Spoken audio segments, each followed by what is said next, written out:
நேயர்களே, தந்தி டிவியின் வெற்றி படிக்கட்டு நிகழ்ச்சிக்கு உங்கள் அனைவரையும் வரவேற்பதில் மிக்க மகிழ்ச்சி. ஒவ்வொரு நாளும் நாம் வெற்றி படிக்கட்டு நிகழ்ச்சியில் பல்வேறு துறைகளில் இருக்கக்கூடிய பாடப்பிரிவுகள், அதில் இருக்கக்கூடிய ஏராளமான வேலைவாய்ப்புகள் குறித்து விரிவாக பார்த்து தெரிந்து கொண்டு வருகிறோம். அந்த வகையில் இன்றைய வெற்றி படிக்கட்டு நிகழ்ச்சியிலும் பொறியியல் படிப்புகள் குறித்தும் அதில் இருக்கக்கூடிய பாடப்பிரிவுகள், பொறியியல் கலந்தாய்விற்கு தயாராவது எப்படி, தமிழகத்தில் இருக்கக்கூடிய ஒவ்வொரு பொறியியல் கல்லூரியிலும் கொடுக்கப்படக்கூடிய பாடப்பிரிவுகள் என்னென்ன, அதற்கு இருக்கக்கூடிய வேலைவாய்ப்புகள் என்னென்ன என்பது குறித்து விரிவாக பார்க்கவிருக்கிறோம். இன்றைய வெற்றி படிக்கட்டு நிகழ்ச்சியில் சிறப்பு விருந்தினராக கல்வியாளர் ரமேஷ் பிரபா வந்திருக்கிறார். நேயர்கள் உங்களுடைய அனைத்து விதமான சந்தேகங்களுக்கும் கேள்விகளுக்கும் தெளிவான பதிலை தெரிந்து கொள்ளலாம். தற்பொழுது நாம் நிகழ்ச்சிக்கு செல்லலாம். சார் வணக்கம். வணக்கம். ரொம்ப சந்தோஷம் சார், ரெண்டாவது முறையா நீங்க வந்திருக்கீங்க நிகழ்ச்சிக்கு. முக்கியமா இன்னைக்கு என்ஜினியரிங் ஸ்டூடெண்ட்ஸ் நம்ம ஒரு 3 டேஸா பாத்துட்டு இருக்கோம். என்ஜினியரிங் கவுன்சிலிங் பத்தி, என்ஜினியரிங் என்னென்ன பிரிவுகள் இருக்கு அப்படிங்கிற பத்தி. இன்னும் கொஞ்ச நாள்ல என்ஜினியரிங் கவுன்சிலிங் ஆரம்பிச்சிடும். இப்போதுல இருந்தே மாணவர்கள் ஒரு டிசைட் பண்ணக்கூடிய ஒரு ஸ்டேஜ்ல இருந்தாதான் கவுன்சிலிங் டேட் அப்ப அவங்க என்ன பண்ணலாங்கிற ஒரு கிளாரிட்டி அவங்களுக்கு இருக்கும். தமிழகத்தை பொறுத்த வரைக்கும் அண்ணா பல்கலைக்கழகம் கீழே வரக்கூடிய காலேஜஸ் என்னென்ன, முதல் நாள் அவங்களுடைய கவுன்சிலிங்க்கு தயாராவது எப்படி? இப்ப இந்த ஆன்லைன்ல இந்த வருடம் ஒன்லி ஆன்லைன்ல மட்டும் விண்ணப்பிக்கலாம்னு இருந்ததுல ஆன்லைன்ல விண்ணப்பிக்கிறதுக்கான தேதி முடிஞ்சிடுச்சு. இதுல பாத்தீங்கன்னாக்கா அதுல விண்ணப்பத்தை பதிவிறக்கம் செஞ்சவங்க கிட்டத்தட்ட 2.5 லட்சத்துக்கு மேல, கடைசியா பணம் கட்டி விண்ணப்பிச்சவங்க ஒரு 1,85,000 பேர் பண்ணிருக்காங்க. இனிமே முடியாது, அவங்களுக்கு அந்த டேட் முடிஞ்சு போச்சு. ஆனா இத அந்த பிரிண்ட் அவுட் எடுத்து யூனிவர்சிட்டிக்கு அனுப்புறதுக்கான டேட் 4ஆம் தேதி வரைக்கும் இருக்கு. ஒன்ஸ் இந்த 1,85,000 அப்ளிகேஷன்ஸும் அவங்க கையில போன பிறகு தமிழ்நாடு லெவல்ல ஒரு ரேங்கிங் நடக்கும். அதாவது இவங்க இந்த கட் ஆஃப்னு சொல்றாங்க பாத்தீங்களா, இந்த 200க்கு எவ்வளவுங்கிறது அடிப்படையா வச்சு இந்த 1,85,000 பேருக்குமான ஒரு ரேங்கிங் நடக்கும். இந்த ரேங்கிங்க்கு முன்னால ஃபர்ஸ்ட் ரேண்டம் நம்பர் அப்படின்னு ஒண்ணு கொடுப்பாங்க. நம்ம பிள்ளைகள் நிறைய பேர் இதை வச்சுக்கிட்டு என்னமோ ஏதோன்னு இதை டென்ஷன் ஆகுறாங்க. இந்த ரேண்டம் நம்பர் என்னங்கிறது அடுத்து நான் விரிவா சொல்றேன். ஒரு நேயர் இருக்கிறார், நிஜமா உங்ககிட்ட பாத்தீங்க, நீங்களே கரெக்டான ஒரு விஷயத்துல ஒரு பிரேக் போட்டிருந்தீங்க. கரூரில் இருந்து கார்த்திக் இணைகிறார், அவரிடம் பேசலாம். முதல் நேயராக அவரிடம் பேசலாம். வணக்கம் கார்த்திக். குட் ஆஃப்டர்நூன் மேம், நான் கரூர்ல இருந்து கார்த்திக் பேசுறேன் மேம். சொல்லுங்க கார்த்திக். மேம் ஆக்சுவலி நான் பிடெக் பயோடெக்னாலஜி முடிச்சிட்டேன். முடிச்சுட்டு 1 இயர் இப்ப பாத்தீங்க அப்படின்னா நான் ஒரு 3 மந்த்ஸ் ஒர்க் பண்ணிட்டு இருந்தேன். அப்புறம் ஒரு 9 மந்த்ஸ் நான் பிசினஸ்ல இருந்தேன். அகைன் ஃபர்தரா நான் என்னோட கெரியர் எப்படி சூஸ் பண்ணிக்கலாம், நான் எம்பிஏ பண்ணலாம்னு ஒரு ஐடியா இருக்கு. ஓகே, இப்போ 1 இயர் கேப் இருக்கு உங்களுக்கு இல்லையா? ஆமா ஆமா மேம், ஒரு 3 மந்த்ஸ் நான் ஒர்க் பண்ணேன். பட் அதுக்கப்புறம் அகைன் நான் இங்க கொஞ்சம் பிசினஸ் பண்ணலாம்னு வந்தேன். பட் அதுவும் ஃபிட் ஆகல. சோ அதனால ஃபர்தரா எம்பிஏ பண்ணலாம் அப்படின்னு சொல்லிட்டு ஒரு ஐடியா இருக்கு. ஓகே, தெரிஞ்சுக்கலாம் நீங்க என்ன பண்ணலாம், எம்பிஏ பண்ணலாமா இல்ல பயோடெக்லயே வேற என்ன பண்ணலாம்னு திரு ரமேஷ் பிரபா அவர்கிட்டயுமே கேட்டு தெரிஞ்சுக்கலாம். அதாவது இந்த உங்களோட இந்த 1 இயருக்கு நான் இழப்புன்னு சொல்ல மாட்டேன். ஏன்னா நீங்க கொஞ்ச நாள் ஒர்க் பண்ணிருக்கீங்க, கொஞ்ச நாள் பிசினஸ்ல கான்சென்ட்ரேட் பண்ணிருக்கீங்க. இது ரெண்டுமே எம்பிஏக்கு பொருத்தமான ஒரு விஷயம் தான். ஏன்னா ஒரு கேப் விட்டு கொஞ்சம் எக்ஸ்பீரியன்ஸ் எடுத்துட்டு எம்பிஏ படிக்கிறதுங்கிறது இன்னைக்கு ரொம்ப சகஜமான ஒரு விஷயம். தாராளமா நீங்க எம்பிஏ தேர்ந்தெடுக்கலாம். என்ன அப்படின்னு கேட்டீங்கன்னாக்கா, உங்களுக்கு எப்ப இந்த பிசினஸ் இன்ட்ரெஸ்ட் இருக்கோ, நாளைக்கு எம்பிஏ முடிச்சுட்டு 1-2 ஆண்டுகள் எங்கேயாவது ஒரு எக்ஸ்பீரியன்ஸை கெயின் பண்ணிக்கிட்டு திரும்ப இப்ப நீங்க ஃப்ரெஷரா போய் ஒரு பிசினஸ் ஸ்டார்ட் பண்றதுக்கும், நாளைக்கு ஒரு 1-2 இயர் அனுபவம் பிளஸ் எம்பிஏவோட அந்த பிசினஸ் ஸ்டார்ட் பண்றதுக்கும் ஒரு பெரிய வித்தியாசம் இருக்கும். அதனால இந்த நண்பர் கண்டிப்பா எம்பிஏ தேர்ந்தெடுக்கலாம். இதுல எனக்கு இன்னொரு டவுட்மே இருக்கு. இந்த 1 இயர் கேப் பத்தி ஒரு நேயர் இருக்கிறார், அவரிடம் பேசலாம். சென்னையிலிருந்து ஜனனி இணைகிறார், அவரிடம் பேசலாம். வணக்கம் ஜனனி, உங்களோட கேள்வி என்ன சொல்லுங்க. ஹலோ, நான் ஜனனி பேசுறேன். சொல்லுங்க ஜனனி. நான் இப்ப 12th முடிச்சிருக்கேன். என்னோட மார்க் 1027, இன்ஜினியரிங் கட் ஆஃப் 180. இப்ப எனக்கு என்ன ஒரு டவுட்னா, இன்ஜினியரிங் எடுக்கலாமா இல்ல பிஎஸ்சி பிசிக்ஸ் எடுக்கலாமா? ஏன்னா இன்ஜினியரிங்க்கு நிறைய பேர் வாய்ப்பு இல்லன்றாங்க, கொஞ்சம் சொல்லுங்களேன். தெரிஞ்சுக்கலாம் ஜனனி, கண்டிப்பா தெரிஞ்சுக்கலாம். ஜனனி, உங்களுடைய கம்யூனிட்டி பிரிவு என்ன வரும்? எம்பிசி, பிசி அது மாதிரி என்ன வரும்? பிசிக்கு ஒரு 180 மதிப்பெண்ங்கிறது குறைவுன்னு நான் சொல்ல மாட்டேன், நல்ல மதிப்பெண் தான். என்ஜினியரிங் பிஎஸ்சி பிசிக்ஸ் எந்த வகையிலும் நம்ம கம்பேர் பண்ண முடியாது, ரெண்டும் வெவ்வேறு துறைகள். ஏன்னா நீங்க பிஎஸ்சி பிசிக்ஸ் முடிச்ச பிறகு நாளைக்கு அதுல எம்எஸ்சி பிசிக்ஸ் அல்லது அஸ்ட்ரோ பிசிக்ஸ் அந்த மாதிரி ஒரு ஸ்பெஷலைஸ்ட் ஏரியா எடுத்து ஒரு ரிசர்ச் அந்த மாதிரி போகும்போது கொஞ்சம் அதிக ஸ்கோப் இருக்கும். வேற இந்த என்ஜினியரிங் நீங்க முடிக்கும் போது அதுலயே உங்களுக்கு வேலை கிடைக்கிறதுக்கான வாய்ப்புகள் இருக்கு. அதனால இந்த பொதுவான தத்துவம் நிறைய பேர் படிக்கிறதால நமக்கு வாய்ப்பு இல்லாம போகுமாங்கிற தத்துவத்துல நீங்க போக வேண்டாம். ஏன்னா நிறைய பேர் படிச்சாலும் நல்லா படிக்கிற எல்லாருக்குமே வேலை வாய்ப்புகள் இருக்கு. அந்த நிறைய பேர்ல நீங்க நல்லா பெர்ஃபார்ம் பண்றவரா இருக்கணுங்கிறதா முக்கியம். அதனால என்னோட ரெக்கமெண்டேஷன் நீங்க கண்டிப்பா இன்ஜினியரிங் எடுக்கிறதா சரியா இருக்கும். சார், இப்ப கார்த்திக் கரூருடைய நேர் கார்த்திக் சொல்லியிருந்தாரு 1 இயர் எனக்கு ஒரு கேப் விழுந்திருக்கு. இப்ப இவங்க ஒரு கார்பரேட்லயோ இல்ல ஏதோ ஒரு கம்பெனில போய் ஹெச்ஆர் இன்டர்வியூ போகும்போது அந்த 1 இயர் கேப் வந்து ஒரு பெரிய இம்பாக்ட் கொடுத்துறாரு. அதாவது இவரு சும்மா இருந்திருந்தாருன்னா அதை கேப்னு சொல்லலாம். இவர் சும்மா இல்ல, ஒரு 3 மாசம் ஒரு இடத்துல வேலை செஞ்சிருக்காரு, மீதி 9 மாசம் ஏதோ சுயமா தொழில் செஞ்சிருக்காரு. இதை சொல்லும் போது இது ஒரு டிஸ்அட்வான்டேஜா படாது, பெரும்பாலும் படாது. என்னன்னா அந்த பிரேக் எதுக்குன்னு யோசிப்பாங்க. சில சமயத்துல அரியர்ஸால பிரேக் இருக்கலாம், அதை வெளியே சொல்ல மாட்டாங்க. நான் இதை ட்ரை பண்ண அதை ட்ரை பண்ணமா என்னன்னு பார்த்தா 3 பேப்பர் நான் கிளியர் பண்ணாம இருந்திருப்பா வந்து, அந்த மாதிரி காரணம் இருக்கணும். ஆர் இவர் கிளாரிட்டி இல்லாம 3 மாசமா ஒரு 3-4 ஜாப் இது வரைக்கும் மாறி இருந்தாருன்னு வச்சுங்க, அது பெரிய நெகட்டிவ் வந்து. அதை அவர் செய்யல, போனாரு, ஏதோ ஒரு காரணத்தால சொந்தமா தொடங்கலான்னு இது பண்ணாரு, அது செட் ஆகலன்னு அவரா சொல்றாரு. அது செட் ஆகலையாங்கிறத கூட நான் அனலைஸ் பண்ணணும், அதுல அவர் ஏதாவது சில தவறுகள் கூட பண்ணிருக்கலாம். சோ அதர் தென் தட் வந்து பாத்தீங்கன்னாக்க அது ஒரு கேள்வி கேட்கப்படும் கண்டிப்பா. இது ஏன், அது ஏதோ ஒரு வேற காரணத்தால இருக்கலாமாங்கிறது இருக்கும். நிறைய சமயத்துல அது வேற காரணமும் இருக்கும். எதையாவது சொல்லி மறைச்சிக்கிட்டே இருப்பாங்க. 1 இயர் ரொம்ப நோண்டிங்கன்னா பாத்தீங்கன்னா இதை லவ் மேட்டருக்காக 1 இயர் பிரேக்ல இருந்திருப்பான். இந்த மாதிரி ஆட்கள் எல்லாம் கூட உண்டு. இப்ப அந்த 1 இயர்ல அவர் வந்து ஐடியலா இருந்திருந்தாருன்னா நெகட்டிவ், அவர் இல்ல, அதனால அவரை பொறுத்தவரை அது நெகட்டிவ் இல்ல. ஓகே.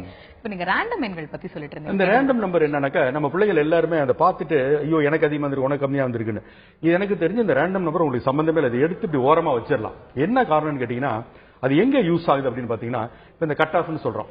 2 பேர் 180.25 வாங்கியிருக்காங்க. 2 பேரும் ஒரே காலேஜில் இருக்கிற ஒரு சீட்டை, குறிப்பிட்ட சீட்டை கேட்கறாங்க, அது ஒரு சீட்டு தான் இருக்கு.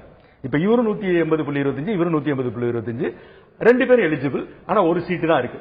இப்ப இந்த 2 சீட்ல யாருக்கு இந்த ஒரு சீட்டை முடிவு பண்றது அப்படின்னு பண்றதுக்காக ஃபர்ஸ்ட் என்ன பண்ணுவாங்க, இவங்களோட மேத்தமெட்டிக்ஸ் மார்க்ல 2 பேர்ல யாரு ஹையர்னு பாப்பாங்க. டை பிரேக்கர் பத்தி, டை பிரேக்கர் இது அப்படியே வரிசையா வந்துட்டே வரும். மேத்தமெட்டிக்ஸும் ஒன்னா இருக்கு, அடுத்து பிசிக்ஸ் பாப்பாங்க, பிசிக்ஸும் ஒன்னா இருக்கு. இப்ப கெமிஸ்ட்ரி பார்க்க மாட்டாங்க, ஏன்னா இது 2 ஒன்னா இருந்தா 3வது ஆட்டோமேட்டிக்கா அது ஒன்னா இருக்கணும். இப்ப 4th சப்ஜெக்ட பாப்பாங்க, ஒரு பயாலஜியா அல்லது கம்ப்யூட்டர் சயின்ஸான 4th சப்ஜெக்ட் பாப்பாங்க, அதுவும் ஒன்னா இருக்கு. அப்படின்னா திரும்ப அதுக்கு அடுத்த நிலையில வந்து அவங்களோட டேட் ஆஃப் பர்த் பார்ப்பாங்க. இதுல யார் சீக்கிரம் பிறந்தாங்களோ அவங்க சீக்கிரம் பிறந்த காரணத்துக்காக அவங்களுக்கு சீட்டு.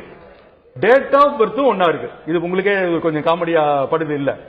இதுக்கு பிறகு அந்த ரேண்டம் நம்பரை எடுத்து யாரோட ரேண்டம் நம்பர் ஹையரோ உங்களுக்கு சீட்டு கொடுப்பாங்க. இது வந்து 10 லட்சத்துல ஒரு சம்பவம் நடக்கும். கடந்த பல வருடங்கள்ல ஒரு 2 பேருக்கு இது தேவைப்பட்டிருக்கு, அவ்வளவுதான். அதனால இது வந்து டென்ஷனே பட்டுக்கணும், எடுத்து ஓரமா இது நமக்கே சம்பந்தம். அதனால இந்த ரேண்டம் நம்பரை தவிர்த்துட்டு ரேங்கிங் பத்தி மட்டும் அவங்க கவலைப்பட்டா போதுமான விஷயம். வந்து அடுத்த ஒரு நேயர் இருக்கிறார் சார். அடுத்தபடியாக துபாயில் இருந்து கார்த்திகேயன் இணைகிறார், அவரிடம் பேசலாம். கார்த்திகேயன் வணக்கம், உங்களுடைய கேள்வி என்ன சொல்லுங்க. கார்த்திகேயன் வணக்கம். தொடர்ந்து நம்ம பேசலாம். நீங்க ரேங்கிங் பத்தி பாத்தீங்கன்னாக்க 2 விதமான ரேங்கிங் உண்டு. ஒன்னு என்ன அப்படின்னாக்க ஓவரால் இந்த 1,85,000 பேர் போடுறது ஒரு ரேங்கிங். இன்னொரு ரேங்கிங் கம்யூனிட்டி ரேங்கிங். இப்ப அந்த ஸ்கிரீன்ல நம்ம கவுன்சிலிங் ஸ்கிரீன்ல போகும்போது எப்படி அது காட்டும், ஒரு கல்லூரியில ஒரு குறிப்பிட்ட பாடப்பிரிவுல எத்தனை சீட்ஸ் இருக்கு போயிருக்குங்கிறது எப்படி காட்டும்னா, ஃபர்ஸ்ட் ஓசி. இத தெளிவா கவனிக்கணும். This is not FC, this is OC. Other cost. Okay. இல்ல, ஓபன் காம்படிஷன். which means என்னன்னு கேட்டீங்கன்னா, அந்த இடத்துல ஒரு எஃப்சி அந்த இடத்துல சீட் எடுக்க முடியும். அதே நேரத்துல ஒரு பிசி மாணவர் 199.99 வாங்கி ஒரு ஃபர்ஸ்ட் ஒரு சீட்டை எடுக்கிறாருன்னா அது பிசில கழியாது, ஓசில கழியும். அவர் வந்து மற்றவர்களோடு போட்டி போட்டு தகுதியில இவ்வளவு மார்க் வாங்கியிருக்கார், அதனால அவர் ஓசில வந்துரும். வந்து எல்லா இடத்துலயும் இப்ப நம்ம அப்ளிகேஷன் ஃபார்ம்ல ஒரு ஓசின்னு ஒரு காலம் இருக்கு, அது ஓபன் காம்படிஷன். அண்ணா பல்கலைக்கழகத்தை பொறுத்தவரையிலும் அந்த அப்ளிகேஷன்ல இருக்கிறது, கவுன்சிலிங்ல வரது open competition. So that doesn't refer to other caste. இல்ல, ஓசி ஓபன் காம்படிஷன். ஓபன் காம்படிஷனுக்கு அடுத்து பிசி, அப்புறம் வந்து பிசி முஸ்லிம், அதுக்கு தனியா இட ஒதுக்கீடு இருக்கு, பிசிஎம் அப்படின்னு போட்டிருக்கோம். அதுக்கு அடுத்த நிலையில MBC/DNC. டிஎன்சி என்னன்னா டீநோட்டிஃபைட் கம்யூனிட்டி அப்படின்னு தமிழகத்துல சிலது இருக்கு, அது எம்பிசி கீழே வந்துருது, எம்பிசி கீழே வந்துடும். சோ MBC/DNC இது ஒரு குரூப். அதுக்கு அடுத்து எஸ்சி, அதுக்கு அடுத்து எஸ்சியில உட்பிரிவாக எஸ்சி அருந்ததியர், SCA அப்படின்னு போட்டிருக்கோம். அதுக்கு அடுத்து எஸ்டி. இந்த கேட்டகரிக்கு கீழே வந்து சீட்ஸ் காமிக்கும், இதுல 3 இருக்கு, இதுல 2 இருக்கு, இதுல 5 இருக்குன்னு காமிக்கும். அப்ப உங்களோட ரேங்கிங் பாத்தீங்கன்னா நீங்க எஃப்சியை தவிர மத்த எதுவாக இருந்தாலும் உங்களுக்கு 2 ரேங்கிங் வரும். ஓவரால் ரேங்கிங் 1,85,000 உங்களுக்கு கோட்டா ரேங்கிங் தனியா 48,000 ஓவரால் ரேங்கிங் வச்சுங்க. அடுத்து என்ன பண்ணுவாங்கன்னா பிசில இருக்கிற அப்ளிகேஷன்ஸ் மட்டும் தனியா பிரிச்சு எடுத்து அதுக்கு தனி ரேங்கிங் போடுவாங்க. அப்ப ஓவரால் உங்களுக்கு 48,000 சொச்சம், இதுல 25,000 சம்திங்ல இருக்கும். வந்து இந்த கம்யூனிட்டி ரேங்கிங் தான் more relevant to you than the overall ranking. இது ஒரு நியூ இன்ஃபர்மேஷன் சார், எல்லாருக்குமே இந்த டைம்ல ரொம்ப யூஸ்ஃபுல்லான ஒரு இன்ஃபர்மேஷன். அடுத்தபடியாக திருவள்ளூரில் இருந்து நந்தினி இணைகிறார், அவரிடம் பேசலாம். வணக்கம் நந்தினி, உங்களோட கேள்வி என்ன சொல்லுங்க மேம். மேம், நான் பிஎஸ்சி பயோகெமிஸ்ட்ரி முடிச்சிருக்கேன். பிஎஸ்சி பயோகெமிஸ்ட்ரி முடிச்சிட்டீங்க? முடிச்சிருக்கேன் மேம். இப்ப நான் டீச்சருக்கு ட்ரை பண்ணலாம்னு இருக்கேன். இப்ப பிஎட் பண்றது நல்லா இருக்குமா இல்ல எம்எஸ்சி பண்றது நல்லா இருக்குமா மேம்? தெரிஞ்சுக்கலாம் நந்தினி. நந்தினி, ரெண்டு வகை இருக்கு. ஒன்னு என்னன்னு கேட்டீங்கன்னா, இதுல இருந்து நேரடியா நீங்க பிஎட் படிச்சீங்கன்னா அதுக்கும் ஆசிரியர் வாய்ப்புகள் உண்டு. பட் அதே நீங்க எம்எஸ்சி படிக்கும் போது என்ன அப்படின்னாக்க, இப்ப ஒரு +2க்கு ஒரு டீச்சிங் பண்ணணும்னா எம்எஸ்சி கண்டிப்பாக அவசியம். எம்எஸ்சியோட அட்வான்டேஜ் என்னன்னா, அதற்கு பிறகு நீங்க எம்ஃபில் படிக்கணும். எம்ஃபில் படிச்சாதான் நீங்க கல்லூரிக்கு ஆசிரியரா போக முடியும். சோ இப்ப இந்த வித்தியாசம் என்னன்னா, இப்ப நீங்க பிஎட்க்கு முடிச்சுட்டு போனீங்கன்னா பள்ளி ஆசிரியராக போலாம். எம்எஸ்சி முடிச்சீங்கன்னா பள்ளிக்கும் போலாம், கல்லூரி ஆசிரியராகவும் போலாம். அந்த வித்தியாசத்தை நீங்க தான் முடிவு எடுக்கணும். வித்தியாசம் சொல்லிட்டீங்க, எடுக்க வேண்டிய ஒரு டிசிஷன் அவங்களோடது. அடுத்தபடியாக விவேக் இணைகிறார், விருதுநகரில இருந்து, அவரிடம் பேசலாம். விவேக் வணக்கம், உங்களோட கேள்வி என்ன சொல்லுங்க. ஹலோ மேடம், நான் விவேக் பேசுறேன். சொல்லுங்க விவேக். அதாவது நான் பாலிமர் டெக்னாலஜி எடுத்திருக்கேன். ஓகே, எத்தனாவது வருஷம் படிக்கிறீங்க? நான் இப்ப செகண்ட் இயர் படிக்கிறேன். அதே மாதிரி எனக்கு அதுல டவுட் இருக்கு, அந்த கோர்ஸ் எப்படின்னு. அதே மாதிரி இன்னொரு என்னன்னா, என் தம்பி பிசி எடுத்திருக்கான். பிசி எடுக்கலாமா இல்ல சிஎஸ் எடுக்கலாமான்னு கேட்கணும். இந்த ரெண்டு டவுட் இருக்கு. கம்ப்யூட்டர் சயின்ஸ் கேக்குறீங்க, பிஎஸ்சி கம்ப்யூட்டர் சயின்ஸ் எடுக்கலாமா இல்ல பிசிஏ எடுக்கலாமா? இல்ல பிஇ கம்ப்யூட்டர் சயின்ஸ் எடுக்கலாமா இல்லாட்டா பிசிஏ பண்ணலாமா? அதே மாதிரி பாலிமர் டெக்னாலஜி கோர்ஸ் எப்படின்னு அதுவும் தெரியும். ஓகே, சரி, பாலிமர் டெக்னாலஜி பொறுத்தவரை நீங்க எடுத்துட்டு 2வது வருஷத்துல படிச்சிட்டு இருக்கீங்க. அதனால இனிமே நான் கோர்ஸ் அது மோசம்னு சொன்னா நீங்க மாற முடியாது, நல்லன்னு சொன்னா ஆறுதல் பட்டுக்கலாம். பாலிமர் டெக்னாலஜிங்கிறது ரொம்ப ஒரு ஸ்பெஷலைஸ்டு ஒரு பிரிவு.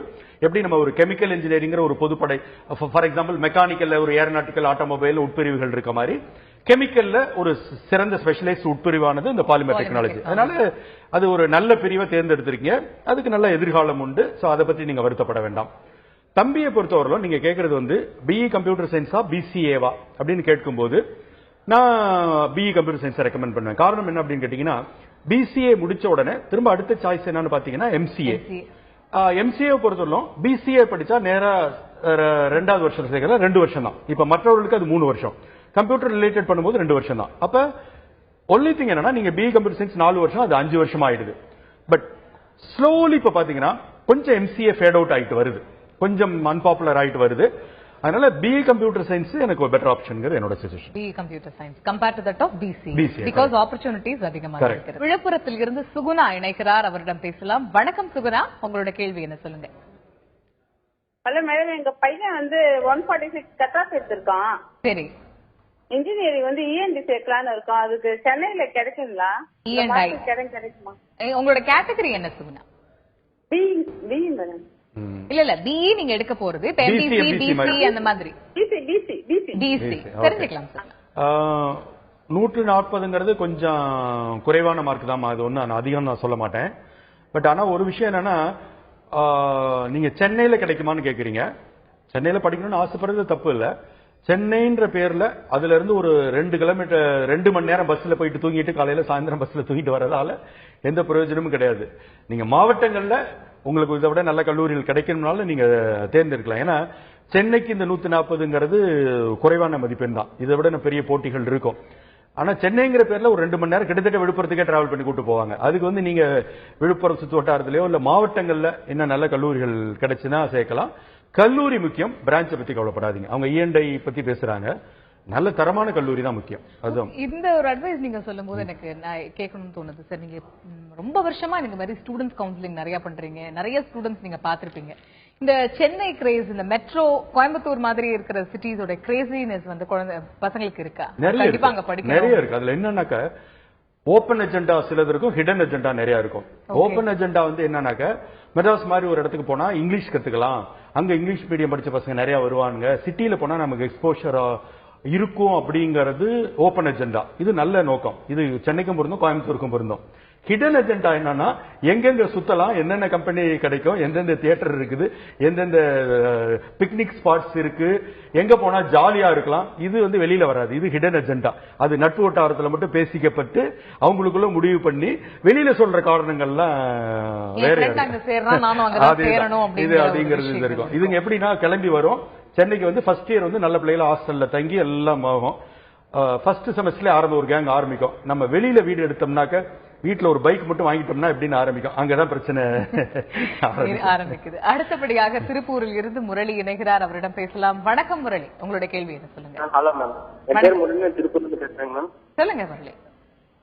சார் நான் 12th முடிச்சிருக்கேங்க சார். +2 1045 மார்க் எடுத்திருக்கேங்க சார். என்னோட இன்ஜினியரிங் கட் ஆஃப் வந்து 170.25 இன்ஜினியரிங் கவுன்சிலிங் போட்டிருக்கேங்க சார். நான் பயோமெடிக்கல் இன்ஜினியரிங் எடுக்கலான்னு இருக்கேன். ஆனா வீட்டுல ஐடி இருக்க சொல்றாங்க. அதுக்கு என்ன பண்றதுங்க சார்? உங்க கேட்டகரி சொல்லுங்களே முரளி. என்ன கேட்டகரி? பிசி 175 சொன்னீங்க. ஆமா 175.25. சரி, அதாவது நான் இந்த ஒரு விஷயத்துல இவருக்கு மட்டும் இல்ல, இது ஒரு பொதுவான பதில், நிறைய பேருக்கு இது பயன்படுத்தேன். என்ன அப்படின்னா, ஒரு பிரான்ச்சா ஒரு காலேஜா அப்படின்னு கேட்டீங்கன்னா ஒரு காலேஜ் தான்.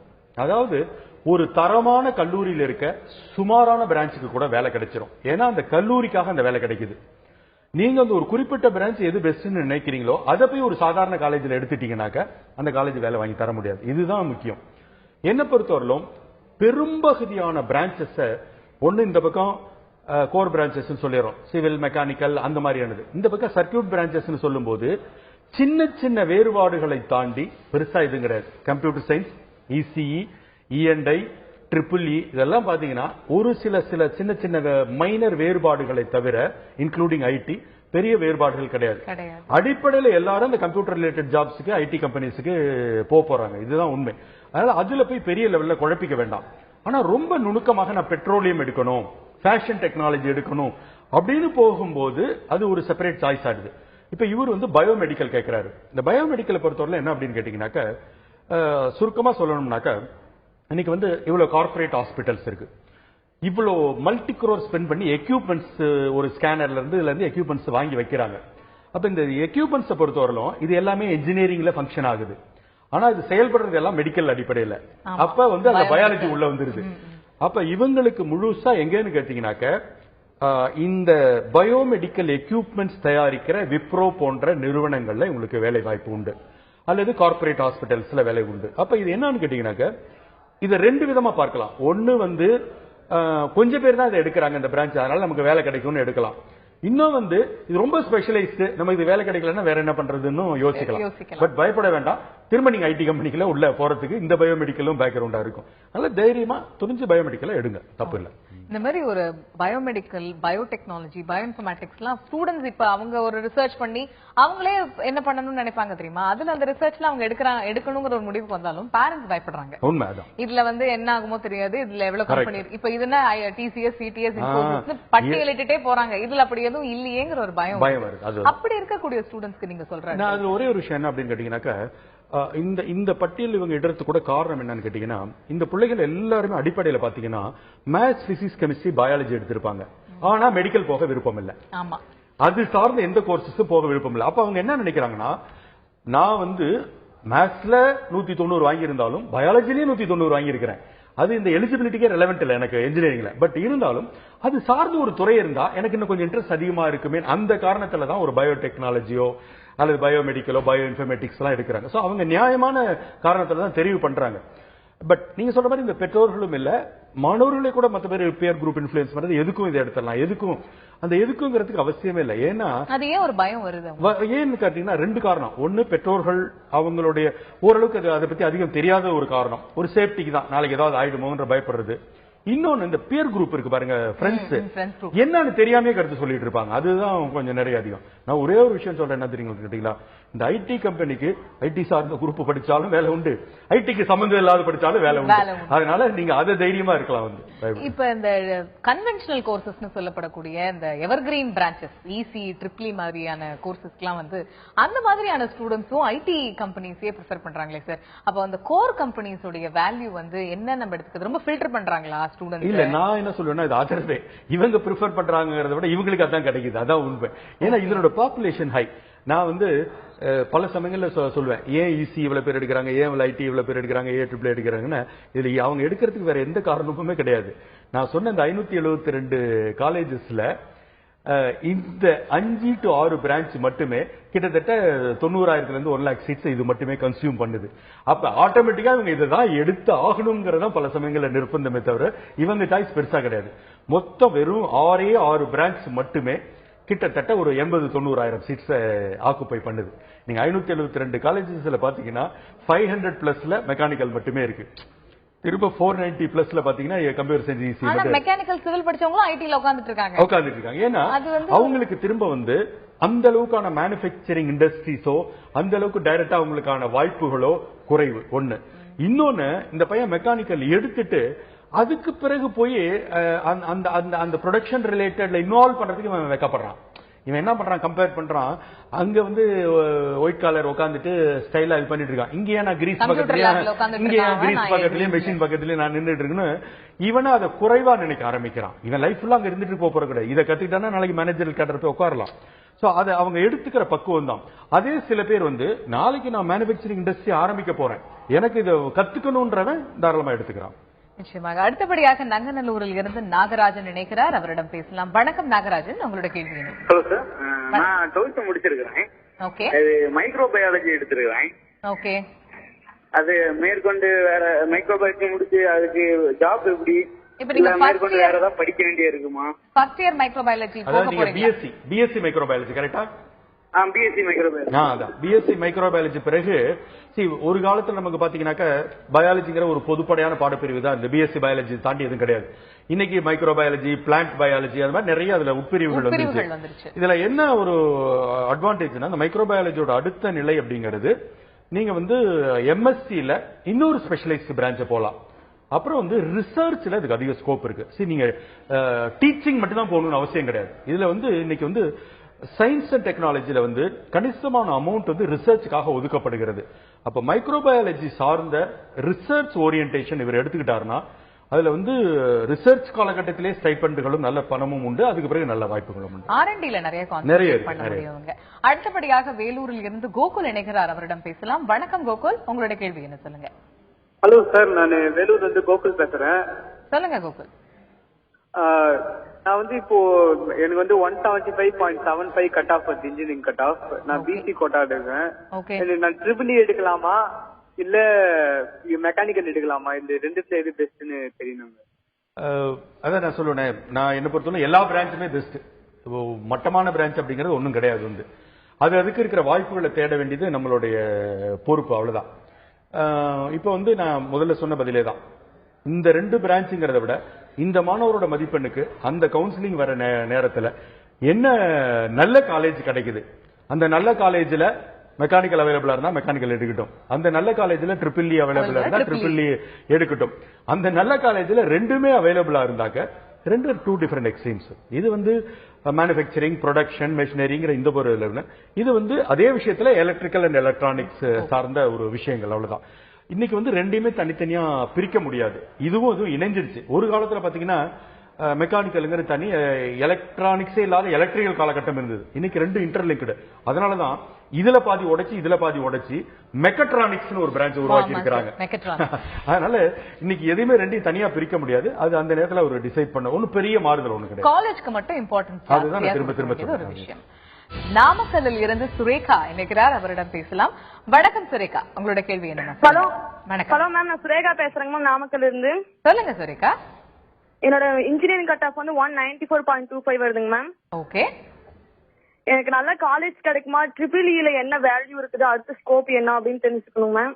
ஓகே. உங்களுடைய கேட்டகரி என்ன சுரேகா? என்னோட கேட்டகரி எம்பிஎஸ்சி மேம். இன்னொரு டவுட்டுங்க மேம். சொல்லுங்க சுரேகா. அப்புறம் அந்த வெட்டனரி கேர், அந்த பிடெக்ல பவுல்ட்ரி டெக்னாலஜி, டைரி டெக்னாலஜின்னு வருதுங்க மேம் கோர்ஸ். ஓகே. அதுல என்ன ஸ்கோப் இருக்குன்னு தெரிஞ்சுக்கணும் மேம். நிச்சயமா தெரிஞ்சுக்கலாம். 2 எக்ஸ்ட்ரீம் பத்தி கேட்டிருக்காங்க sir. Dairy technology, poultry technology எல்லாம் கேட்டிருக்காங்க. 194.25. இப்ப இவங்களுக்கு அவங்க என்ன கேட்டகரி சொன்னாங்க? எம்பிசிக்கு இந்த மார்க் நல்ல மார்க்ஸ்மா, உண்மையிலேயே நல்ல மார்க்ஸ். நல்ல அட்லீஸ்ட் நேரடி அண்ணா யூனிவர்சிட்டி கிடைக்கலனாலும் உங்களுக்கு வந்து பிரைவேட் காலேஜஸ்ல இருக்க டாப் காலேஜஸ்ல உங்களுக்கு கண்டிப்பா கிடைக்கும். நீங்க கேட்டிருக்கிற டைரி டெக்னாலஜிங்கிறதுமா ரொம்ப ஒரு ஸ்பெஷலைஸ்டு ஏரியா. அதாவது முழுக்க முழுக்க பால் சார்ந்த தொழில்நுட்பம். இது வந்து என்ன சொல்றது, அவ்வளவு நேரோ டவுன் பண்ணிக்கணுமாங்கிறத நீங்க தான் முடிவு பண்ணிக்கணும். ஏன்னா நாங்க பெரும்பாலும் என்ன சஜஸ்ட் பண்ணுவோம்னாக்க, கொஞ்சம் ஓப்பன் பிரான்ச் வச்சுக்கிட்டீங்கன்னா நாளைக்கு ஃபியூச்சருக்கு உங்களுக்கு இது. ஏன்னா சில சமயத்தில் நீங்க என்னமோ நினைச்சிட்டு எடுப்பீங்க, போன 6வது மாசத்துல ஐயோ இதுவா அப்படின்னு நினைப்பீங்க. அன்னைக்கு நமக்கு மாற்றத்துக்கு வாய்ப்பு இருக்காது. உங்க மதிப்பெண் நல்ல மதிப்பெண் இருக்கிறதால நீங்க கொஞ்சம் ஓப்பன் சாய்ஸ் வச்சுக்கலாம் அப்படிங்கறதான் என்னுடைய ரெக்கமெண்டேஷன். நீங்க மேஜரா கொடுக்கிற ஆப்ஷன்ஸ் என்ன? இல்ல மேஜரா கொடுக்கிற ஆப்ஷன்ஸ் பாத்தீங்கன்னா, இந்த பக்கம் பாத்தீங்கன்னாக்க இசிஇ, கம்ப்யூட்டர் சயின்ஸ், ஐடி இந்த மாதிரியான பிரான்சஸ். அந்த பக்கம் பாத்தீங்கன்னா சிவில், மெக்கானிக்கல் அந்த மாதிரியான பிரான்சஸ் ஓபன் பிரான்சஸ் எடுத்துக்கலாம். இது வந்து ஒரு சேஃபானதுங்கிறதா என்னுடைய ரெக்கமெண்டேஷன். அடுத்தபடியாக மதுரையிலிருந்து இணைகிறார் இஷானிகா. அவரிடம் பேசலாம். இஷானிகா வணக்கம், உங்களுடைய கேள்வி என்னமா சொல்லுங்க. மேடம், அதாவது என் பொண்ணு இப்ப +2 முடிச்சிருக்கா. +2ல கட் ஆஃப் வந்து 171. இதுல வந்து பிஇ இன்ஜினியரிங், நாங்க பிசி கோட்டா. இதுல எங்களுக்கு எப்படி கிடைக்குமா என் பொண்ணுக்கு அப்படின்னு கேட்போம். தெரிஞ்சுக்கலாமா? கண்டிப்பா தெரிஞ்சுக்கலாம். 170 பிசிங்கிறது ஒன்னும் ரொம்ப குறைவான மதிப்பெண் கிடையாதுமா, ஓரளவுக்கு ரீசனபிள் மதிப்பெண் தான். நீங்க வந்து கொஞ்சம் எங்க கிடைச்சாலும் பரவாயில்லைங்கிறதுல ஓப்பனா இருந்தீங்கன்னா நல்ல காலேஜ் கிடைக்கும். நம்மளா சில சமயத்துல ஒண்ணு சென்னைன்னு பிக்ஸ் பண்ணிப்போம், இல்ல ஊர் பக்கத்துல பிக்ஸ் பண்ணிப்போம். இந்த 2 கிரைட்டீரியாவை நீங்க தவிர்த்துட்டு கொஞ்சம் ஓப்பன் இதா இருந்தாக்க, ஏன்னா இன்னைக்கு ஒரு மித்தை நம்ம உடைச்சாகணும். என்னன்னு கேட்டீங்கன்னா, சென்னையை தாண்டி சிறப்பான கல்லூரிகள் இருக்குங்கிறத மாணவர்கள் புரிஞ்சுக்கணும். பல இடங்கள் நான் வந்து தமிழகம் முழுக்க இந்த பொறியியல் கல்லூரிகளுக்கு ஒரு சிறப்பு விருந்தினரா போயிட்டு வர வாய்ப்பு கிடைச்ச முறையில் சொல்றேன். டிஸ்ட்ரிக்ட்ஸ்ல இருக்கிற காலேஜஸ்ல பல colleges extraordinary infrastructure, extraordinary faculty, நல்ல பிளேஸ்மெண்ட் இதெல்லாம் கொடுக்குறாங்க. அவங்களுக்கு வெளியில தெரியறது இல்லை, அவ்வளவுதான். சொல்ல போனா இங்கே விட அங்க படிக்கிற சூழல் தான் பெட்டராவே இருக்கும், அமைதியான சூழல் நல்லாவே இருக்கும். வந்து அந்த மாதிரி ஒரு ஓபன் மைண்ட் வச்சுக்கிட்டாங்கன்னா இவங்களுக்கு நல்ல காலேஜ் நிறைய கிடைக்கும். அந்த ஒரு மித் நம்ம கண்டிப்பா உடைக்கணும். அந்த ஒரு அவேர்னஸ் நம்ம கொடுக்கணும். சிட்டியில மட்டும் தான் பெஸ்ட் காலேஜஸ் கிடைக்கும்ங்கிறது இல்லைங்கிறது. அடுத்தபடியாக ஜெயசீலன் நினைக்கிறார், அவரிடம் பேசலாம். வணக்கம் ஜெயசீலன். ஹலோ சார், நான் ஜெயசீலன் பேசுறேன், மதுரையில இருந்து. சொல்லுங்க ஜெயசீலன். நான் வந்து 193.75 கட் ஆஃப் எடுத்திருக்கேன் மேடம். ஓகே. மெக்கானிக்கல் இல்லைன்னா மெக்கட்ரானிக்ஸ் இருக்கலாம்னு முடிவு பண்ணிருக்கேன். மெக்கானிக்கல் பெஸ்டா இல்ல மெக்கட்ரானிக்ஸ் பெஸ்டா, எந்த காலேஜ்ல கிடைக்கும் அப்படிங்கறத நான் தெரிஞ்சுக்கணும் மேடம். தெரிஞ்சுக்கலாம் ஜெயசீலன். உங்களுடைய கம்யூனிட்டி பிரிவு என்ன? பிசி. பிசி. ஓகே. பிசிக்கு நல்ல மதிப்பெண், உண்மையிலே நீங்க சொன்ன மதிப்பெண் நல்ல மதிப்பென். நான் ஏற்கனவே சொன்ன மாதிரி மெக்கட்ரானிக்ஸ்ங்கிறது ஒரு சில கல்லூரிகளிலுமே இருக்கக்கூடிய ரொம்ப ஒரு ஸ்பெஷலைஸ்டு துறை. அதனால அதை எடுக்கிறதுக்கு ஒரு தைரியம் வேணும். கண்டிப்பா வாய்ப்புகள் உண்டு அதுல ஒன்று. ஏன்னா அது டைரக்டா எங்க ரிலேட்டட் பாத்தீங்கன்னா ரோபோட்டிக்ஸ்க்கு ரிலேட்டட். வந்து இன்னைக்கு வந்து நாளைக்கு ஒரு ஹையர் எஜுகேஷன் போக விரும்பினாலோ, அதுல ரிசர்ச் போற விரும்பினாலோ, அப்ராட்ல போய் ஹையர் எஜுகேஷன் பண்ண விரும்பினாலோ, இந்த மாதிரி விஷயங்களுக்கு இந்த மெக்காட்ரானிக்ஸ் வந்து பயன் கொடுக்கும். பட் ஊரோட ஒத்துப்போ சேஃப்டி அப்படின்னாக்க மெக்கானிக்கல் போயிடும். அது அவர் தெளிவா டிசைட் பண்ணு. அடுத்தபடியாக திருநெல்வேலியிலிருந்து அஜிதா இணைக்கிறார், பேசலாம். வணக்கம் அஜிதா. வணக்கம் மேடம், நான் அஜிதா பேசுறேன். சொல்லுங்க அஜிதா. நான் டிஎன்சி, நான் ஈசி எடுத்திருக்கேன், அது நல்ல வேல்யூவா? ஓகே. டிஎன்சி ஈசி எடுத்திருக்கீங்களா? எடுக்க போறேன். ஈசி எடுக்க போறீங்க. இப்ப உங்களுடைய கட் ஆஃப் என்ன அஜிதா? 145. 145 தெரிஞ்சுக்கலாம். நான் ஏற்கனவே சொன்னதாமா, திரும்ப அதே பதில் தான். என்னன்னாக்க அந்த பிரான்ச் உங்களை காப்பாத்து. தயவு செய்து அந்த 140க்கு நல்ல கல்லூரி எது கிடைக்குங்கிறத அவங்க பாக்குறதா வந்து, அது ஈஸியா கம்ப்யூட்டர் சயின்ஸா இன்னொன்னாங்கிறது பெரிய வித்தியாசங்கள் ஒண்ணும் இல்லை. அந்த மதிப்பெண்ணுக்கு ஒரு நல்ல கல்லூரி அவர் தேர்ந்தெடுக்கணும், அதான் முக்கியம். இப்ப இந்த நல்ல கல்லூரின்னு வரும்போது இந்த டாப் நாட்ச்னு எல்லாருமே சொல்ற இன்ஸ்டிடியூஷன்ஸ், அந்த டாப் நாட்ச் அப்படிங்கறது எப்படி சார் முத்திரை கொடுத்துறாங்க அந்த டாப் நாட்ச் இன்ஸ்டிடியூஷன்? 2 விஷயம் தான். இன்னைக்கு நம்ம கிரைட்டீரியா எல்லாமே பிளேஸ்மெண்ட் ஓரியன்டா இருக்கு. வந்து பிளேஸ்மெண்ட் அவங்களால வாங்கி தர முடியுதா, அங்க குவாலிட்டியா இருந்தா மட்டும்தான் கம்பெனிஸ் வரும் பிளேஸ்மெண்ட். இதுதான் ஒரு கிரைட்டீரியா. அடுத்தது நம்ம தெரிஞ்சுக்க வேண்டியது என்னன்னு கேட்டீங்கன்னா, இன்னைக்கு இன்ஃப்ராஸ்ட்ரக்சர் கூட நான் பெருசா சொல்ல மாட்டேன். ஏன்னா அந்த மினிமம் இன்ஃப்ராஸ்ட்ரக்சர்ல ஏஐசிடி இன்னைக்கு அங்கீகாரமே கொடுக்காது, அது இருந்தாதான் கொடுக்க வந்து. அதுக்கு பிறகு இவங்க அடிஷனலா சென்டர் ஆஃப் எக்ஸலன்ஸ் சொல்லி ஒவ்வொரு துறையில இவங்க ஆடடா என்ன பண்றாங்க அப்படின்னு இண்டஸ்ட்ரியோட எந்த கொலாபரேஷன்ஸ் வச்சிருக்காங்க, அந்த மாதிரி விஷயங்கள் வந்து இன்னைக்கு ஒரு ஆடட் அட்வான்டேஜ். அது வந்து இவங்க இனிஷியேட்டிவ் எடுத்து பண்றது, ஆர் இவங்க சரியா இருந்தாதான் இண்டஸ்ட்ரி இவங்களோட வந்து கொலாபரேட் பண்ணும். சோ அது ஒரு விஷயங்கள் எடுத்துக்கலாம். அடுத்தது வந்து முடிஞ்ச வரைக்கும் நமக்கு வாய்ப்பு கிடைக்குமே ஆனால் அந்த அதுல படிச்ச ஸ்டூடெண்ட்ஸோட இன்டராக்ட் பண்றது கொஞ்சம் நல்லது. அது நிறைய பேருக்கு அந்த வாய்ப்பு கிடைக்கிறது இல்ல. அது இருந்தா பெஸ்ட் ஆக்சுவலா. சோ அவங்க உங்களுக்கு சரியான நம்ம குடும்பத்திலேயே யாராவது இருந்தாங்க, கசின்ஸ் போய் ஃபர்ஸ்ட் ஜெனரேஷன் ஸ்டூடெண்ட்ஸ் இதுல அதிகமா அடிபடுறாங்க. உண்மைதான். அதுக்கு இந்த உங்களை மாதிரி அந்த கவுன்சிலிங் சென்டர்ஸ் அவங்க அணுகுறாங்க, இல்ல இப்ப நீங்க நிறைய கவுன்சிலிங் பண்ணிட்டு இருக்கீங்க, அவங்க எல்லாம் அணுகினாங்கன்னா அந்த மாதிரி ஃபர்ஸ்ட் ஜெனரேஷன் அவங்களுக்கு தான். ஏன்னா அந்த மிகப்பெரிய குழப்பமே இந்த ஃபர்ஸ்ட் ஜெனரேஷனுக்கு தான். ஏன்னா அவங்க எல்லாம் ஒரு எவ்ரி இயர் பாத்தீங்கன்னா ஒரு 40% இந்த ஃபர்ஸ்ட் ஜெனரேஷன் வந்து வராங்க. அவங்களுக்கு வந்து அரசு கல்வி கட்டணத்தை இலவசமாக வேற கொடுக்குது. இதுதான் சிக்கல். அந்த குழப்பம் அப்படிங்கிறது வந்து அது சிட்டில இருக்கிற பேரண்ட்ஸ் அண்ட் ஸ்டூடண்ட்ஸ்க்கே எக்ஸ்போஷர் கம்மி அப்படிங்கும்போது ஃபர்ஸ்ட் ஜெனரேஷனுக்கு விஷயமே தெரியாது. உண்மை. அப்ப அவங்களுக்கு விழிப்புணர்வு ரொம்ப கம்மியா இருக்கு. நான் என்ன சொல்லுவேனாக்கா, ஒரு சிலது ஷார்ட் லிஸ்ட் பண்ணிக்கிட்டு முடிஞ்ச ஒரு நேரடி விசிட் பண்ணலாம், தப்பு இல்லை நான் சொல்லுவேன். அதான் சொல்லுவேன். அது அதுக்கு ஒரு கெட் பெட்டர் ஃபீல். கண்டிப்பா அங்க ஒரு இன்டராக்ட் பண்றதுக்கோ விசிட் பண்றதுக்கோ அது எல்லா கல்லூரியும் அனுமதிக்கிறாங்க. வந்து தாராளமா வந்து ஒரு 3 நாளை ஷார்ட் லிஸ்ட் பண்ணிட்டு இந்த நாட்கள் இன்னும் ஒரு மாசத்துக்கு நம்ம சும்மா தான் இருப்போம், வந்து விசிட் பண்ணிட்டு வரலாம். அடுத்தபடியாக தியாகராஜன் கோபிச்செட்டிப்பாளையத்திலிருந்து இணைகிறார், அவரிடம் பேசலாம். வணக்கம் தியாகராஜன், உங்களுடைய கேள்வி என்ன சொல்லுங்க. அடுத்தபடியாக கிருஷ்ணகுமார் இணைகிறார், பேசலாம். கிருஷ்ணகுமார் வணக்கம், உங்களுடைய கேள்வி என்ன சொல்லுங்க. சார் ரமேஷ் சார் சொல்லுங்க. வணக்கம் சார். வணக்கம் சார். என்னன்னு கேட்டீங்கன்னா என் பையன் 10th முடிச்சிருக்காரு சார். சரிங்க. இப்போ அவருக்கு என்னன்னு கேட்டீங்கன்னா கம்ப்யூட்டர், அதாவது ஃபர்ஸ்ட் குரூப் படிக்கலாம்னு நினைக்கிறாரு, கம்ப்யூட்டர் பிளஸ் சயின்ஸ். ஆனா வந்து இப்போ அவருக்கு வந்து நான் பயாலஜி மேத்ஸ் செலக்ட் பண்ணிருக்கேன். நான் ஒரு சிம்பிள் கேள்வி கேட்கிறேன். அவரோட 10th மதிப்பெண்களை சொல்லுங்களேன். Sir 461 sir. 460. எனக்கு மேத்தமெட்டிக்ஸ் எவ்வளவுன்னு சொல்லுங்க. மேத்தமெட்டிக்ஸ்ல வந்து 93 சார். 93. சயின்ஸ்ல? சயின்ஸ்ல 97 சார். 97. மேத்ஸோட இன்ஃபேக்ட் மேத்ஸோட சயின்ஸ்ல அதிகமா வாங்கியிருக்காரு. அவருக்கு என்ன ப்ராப்ளம் கேட்டீங்கன்னா, அவர் வந்து கம்ப்யூட்டர் சயின்ஸ் எடுக்கணும்னு அவரு ஆசைப்படுறாரு. இல்ல நான் இது ஒரே விஷயம். சரி நான் சொல்றேன் நீங்க கேட்டுங்க, அதுக்கு பிறகு டவுட் இருந்தா பேசலாம். அதாவது எப்படின்னு கேட்டீங்கன்னா, மேத்ஸ், பிசிக்ஸ், கெமிஸ்ட்ரி இந்த 4th பயாலஜிக்கு பதிலாக ஒரு கம்ப்யூட்டர் சயின்ஸ் எடுக்கணும்னு ஆசைப்படுறாரு. தான் உங்களுடைய கேள்வி. ஆக்சுவலா வந்து அவர் சயின்ஸ்ல நல்ல 97 வாங்கியிருக்காரு, மேத்தமெட்டிக்ஸ் விட அதிகமா வாங்கியிருக்காருங்கும் போது என்னோட சின்சியர் ரெக்கமெண்டேஷன் பயாலஜி அதுல இணைந்து இருக்கணும். ஏன்னு கேட்டீங்கன்னா, இந்த கம்ப்யூட்டர் சயின்ஸ்ங்கிறது நாளைக்கு இன்ஜினியரிங்ல தானா உள்ள வந்துற போகுது. இன்ஜினியரிங் அவர் எடுக்கிறதா இருந்தா இதுல 4th சப்ஜெக்டா எடுத்துதான் வரணும்னு அவசியம் இல்ல. பயாலஜி வேண்டாம்னு ஒரு வெறுப்பு இருந்தாதான் நம்ம அதை எடுக்க வேண்டாமே தவிர, நாளைக்கு என்ன நம்ம மெடிக்கல் சைடும் போகணும்னு ஒரு ஆசைப்படும் போது இந்த பயாலஜி உங்களுக்கு ஹெல்ப் பண்ணும். சில பேர் ஒரு கருத்து சொல்லுவாங்க, அதுல எனக்கு உடன்பாடு இல்லை. என்ன சொல்லுவாங்கன்னா, இந்த மேத்ஸ், பிசிக்ஸ், கெமிஸ்ட்ரியில பயாலஜி எடுக்காம கம்ப்யூட்டர் சயின்ஸ் எடுத்தா மேத்தமெட்டிக்ஸ்ல நல்ல மார்க் வாங்கலாம், கான்சென்ட்ரேட் பண்ணிப்பாங்க.